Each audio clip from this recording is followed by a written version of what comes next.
est juste 100 000 sur cette chaîne. Puis en plus c'est arrivé que vendredi, donc c'était il y a 3 jours et on est déjà 102 000. Ah là là. Vous êtes complètement cinglés. Du coup aujourd'hui pour vous remercier, je vais vous faire une vidéo super chiante. On y va? C'est parti. Je me suis dit que j'avais un petit peu envie de vous raconter mon parcours sur YouTube en vous donnant les 4 raisons pour lesquelles je me suis lancée. Attends déjà, donc ça c'est le B et ça c'est le A. Donc en fait la première raison pour laquelle je me suis lancée sur YouTube, c'est parce que j'avais envie de partager mes expériences capillaires. Et comme vous le voyez, ça n'a pas changé. Mais déjà en fait à l'époque, j'utilisais YouTube pour publier des petites vidéos que je repartageais sur mon Facebook personnel. Notamment dessus, on voyait le but qui me rasait un côté. J'avais aussi fait une vidéo pour me décolorer les sourcils, magnifique.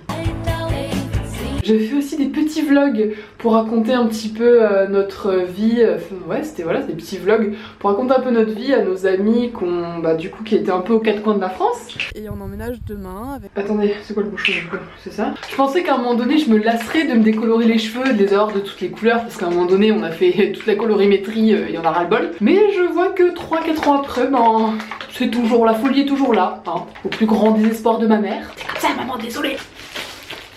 Ensuite, une deuxième raison pour laquelle je me suis lancée, c'est parce que je cherchais un sujet pour un documentaire. Parce que à l'époque, je comptais rentrer dans un master documentaire et donc il fallait un sujet quoi. Je voulais voir ce que ça faisait de s'exposer à plein de gens qu'on connaît pas. Je voulais voir comment ça se passait aussi entre youtubeuses, l'envers du décor. Je voulais juste vivre une expérience sur internet et puis en faire un sujet de documentaire pour rentrer dans mon master.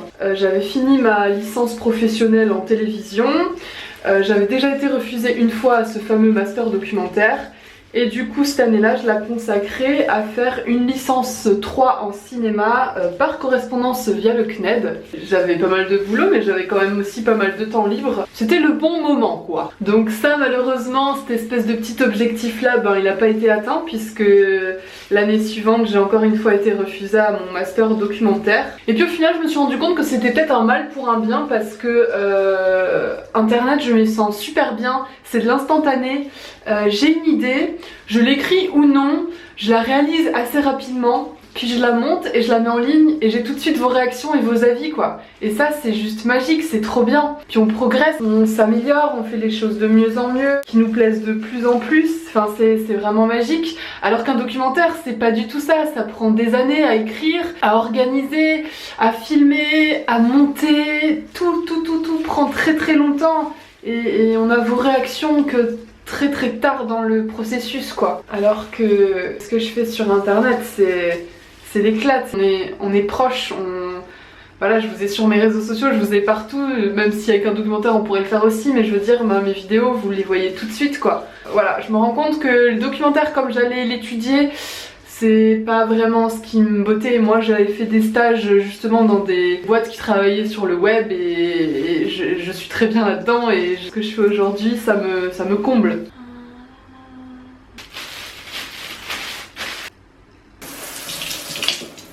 Troisième raison pour laquelle je me suis lancée, je voulais continuer à apprendre et à progresser dans le montage en fait. J'avais commencé à voir ça en cours, puis en stage, et j'avais surtout pas envie de perdre la main, d'apprendre des nouvelles choses et de l'utiliser au quotidien quoi. Pendant ma licence, il y avait des devoirs où il fallait faire des vidéos etc, mais pas assez en fait. Donc YouTube c'était le bon moyen de pratiquer régulièrement. Je vois qu'il y a eu du progrès, que j'ai appris des choses, que je progresse et même encore aujourd'hui et c'est trop cool quoi de pas stagner, c'est bien.